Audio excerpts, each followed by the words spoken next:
It's a big, noisy universe of stocks out there. Welcome to Goodbye or Goodbye.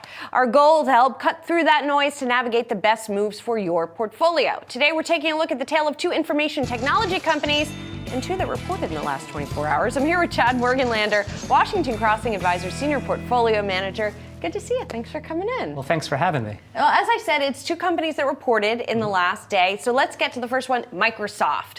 The stock has actually done quite well year to date, continues to rise, right, as we got the earnings. And let's also take a look at why you like it. So you call it high quality with the rising dividend. Yes, we've owned Microsoft for over 10 years. Oh, it's lucky in you. our rising dividend portfolio. It's AAA rated by the rating agencies. It has very little debt, a lot of cash, very stable earnings, and a high return on invested capital. So this is the highest quality company one could own.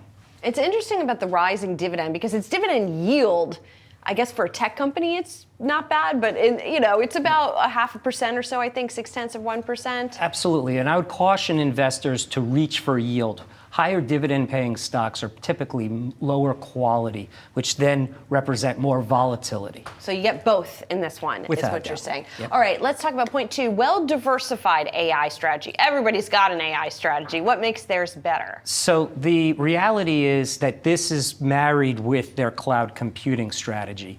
And in order to have an AI strategy, you need to, in a cost-effective manner, if you're a company and you have a use case for AI, you need to go on the cloud.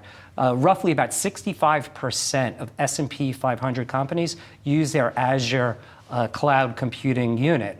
So this is going to be a very predictable revenue stream that's growing over 20% year over year. All right, and speaking of predictability, you've got a subscription model here, basically. So that sort of smooths things out when you're looking from quarter to quarter? Absolutely, which then goes into the valuation. Because it's much more predictable in the outer years, the multiple of 30 PE, I know that's expensive going for 2025, is a very predictable, and over the next several years, it should grow between 10 and 20%. That's total revenues. So we're looking at revenues in 2025 for the whole Microsoft of 280 billion to 300 billion, with a net income of over $100 billion in 2025. It's a really healthy business. If you want to play the AI cloud computing a profile on this side, I think that this is the most diversified and simplest way to do it. All right, all of that said, biggest risks here. You could see a pullback in tech spending on the part of clients.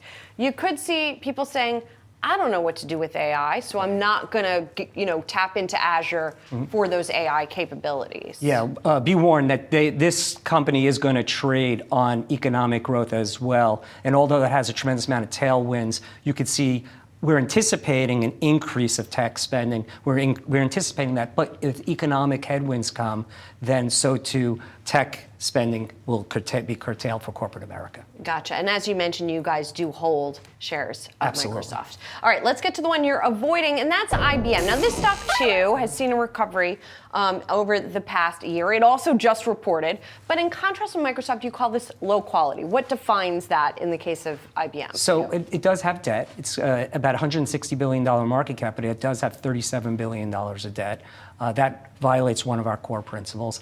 The return on invested capital isn't that great, hence the reason why the stock has been stuck in the mud over the last 5 to 7 years. And the volatility of the earnings stream, the predictability of that earnings stream is quite the opposite of Microsoft. So yes, you may look at it and say, oh, it's got a PE multiple of 17 times, but the revenue growth rate is, in aggregate, low single digits, and the volatility and the economic headwinds that they may have may actually, be somewhat disappointing. Gotcha. Well, you mentioned that the valuation, while it might be low, you don't see it as cheap. And you also are sort of looking at the dividend that it pays, with regard to that. It actually has a relatively high dividend yield, especially for a tech company. Absolutely, and buyer beware on this, because what that's telling you, it's a watermark of low quality.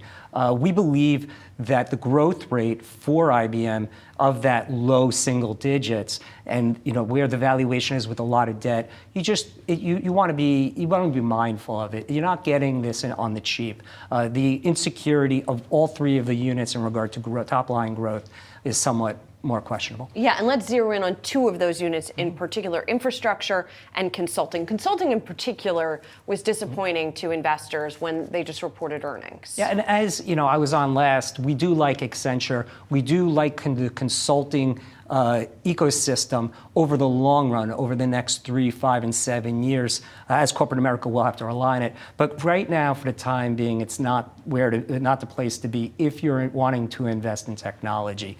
They do have about 3% top line growth. That's what we're thinking about. And then when it comes to the infrastructure side, this company's trying to do too many things, where Microsoft is buying, doing cloud and also doing the software.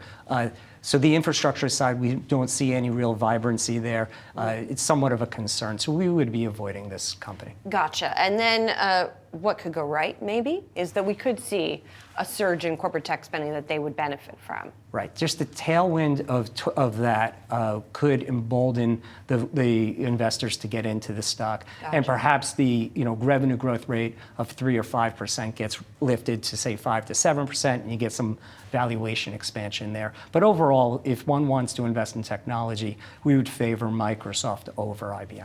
Okay, so let's summarize what you're telling people, Chad, on these two names. By Microsoft, you say it's high quality, rising dividend, it's got a well-diversified AI strategy, and a beneficial subscription model that will lower earnings volatility. On the other side, you say, don't choose IBM if you're going to invest in big cap tech. Low quality earnings, valuation is not cheap, especially given it's not growing its dividends, and the drag on growth rates from infrastructure and consulting.